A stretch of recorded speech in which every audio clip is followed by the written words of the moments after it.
ഒരു ദിവസം പരമോന്നത നേതാവ് അലി ഖാമിനായി ചില മുതിർന്ന സർക്കാർ ഉദ്യോഗസ്ഥരുമായി കൂടിക്കാഴ്ച നടത്തുകയായിരുന്നു. കൂടിക്കാഴ്ചയ്ക്കൊടുവിൽ ഒരു ദരിദ്രനായ യുവാവ് ഉണ്ടെന്നും അദ്ദേഹത്തിൻ്റെ വിവാഹം നടത്തുവാൻ താൻ ആഗ്രഹിക്കുന്നുണ്ടെന്നും അദ്ദേഹം അവരോട് പറഞ്ഞു.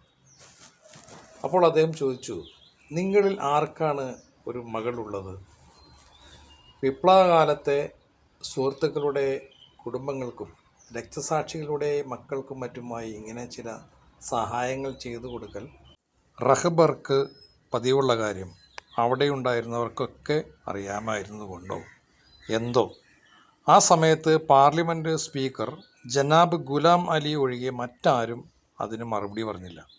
അദ്ദേഹം പറഞ്ഞു, ഞാൻ അദ്ദേഹത്തിന് എൻ്റെ മകളെ നൽകും, പക്ഷേ ആ യുവാവിനെക്കുറിച്ച് എനിക്ക് ചില വിവരങ്ങൾ അറിയേണ്ടതുണ്ട്. അപ്പോൾ കാമിനി പറഞ്ഞു, ഈ യുവാവ് തീർച്ചയായും ഒരു ദരിദ്രനാണ്, പക്ഷേ അദ്ദേഹം ഒരു നല്ല വിശ്വാസിയും ദൈവഭക്തനും നല്ല സ്വഭാവമുള്ളവനുമാണ്. ഇക്കാര്യത്തിൽ അദ്ദേഹത്തിന് വേണ്ടി ഞാൻ ഉറപ്പ് നൽകും.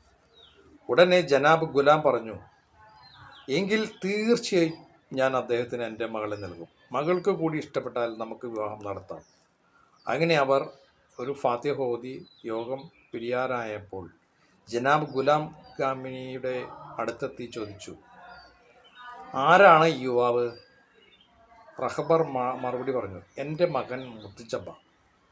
ഈ സമയത്ത് എല്ലാവരും അത്ഭുതപ്പെട്ടു. റഹബർ ഖമാനിയോട് അങ്ങോട്ട് ആവശ്യപ്പെടാനിരുന്ന ഒന്നാണ് കൺമുമ്പിൽ വച്ച് കൈവിട്ടു പോയിരിക്കുന്നത്. അവരിൽ പലരുടെയും മുഖത്ത് നിരാശയും ലജ്ജയും നിറഞ്ഞു. അങ്ങനെ ആ വിവാഹം നടന്നു. സഹറ ഗുലാം അലി ഹദ്ദാദ് റഹബർ അലി ഖാമിനിയുടെ മരുമകളായി. അലി ഖാമിനിയുടെ വസതിയിൽ ബോംബ് പൊട്ടി ആക്രമണം നടന്നപ്പോൾ അതിൽപ്പെട്ട് രക്തസാക്ഷിയും ആയ കുടുംബാംഗങ്ങളിൽ ഒന്ന് അദ്ദേഹത്തിൻ്റെ മരുമകൾ സഹറയാണ്.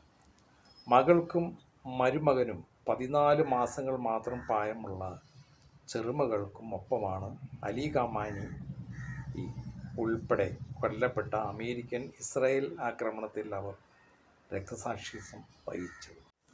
സഹറ ഗുലാം അലി ഹദ്ദാദ്, ആ നാമം അല്ലാഹുവിങ്കൽ ഓർമ്മിക്കപ്പെടട്ടെ.